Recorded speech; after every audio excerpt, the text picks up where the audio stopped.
15 বছর বয়সে আমার বিয়ে হয়।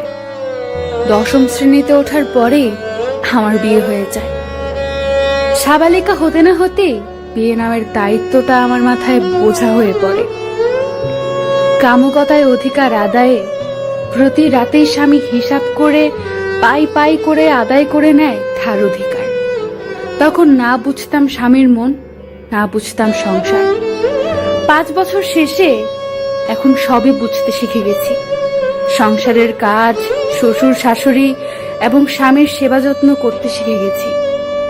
বুকের ভেতরে কষ্টগুলো ছাপা দিতে শিখে গেছি। শুধু পারিনি আমার রূপ ও গুণাবলী দিয়ে স্বামীর মন জয় করতে। তাই জীবনে আর যাই করেন, মেয়ে হয়ে কখনো নিজের পায়ে না দাঁড়িয়ে, নিজেকে যোগ্য প্রমাণ না করে এমন কাউকে বিয়ে করবেন না যার হাতে নির্যাতনের শিকার হতে হয়।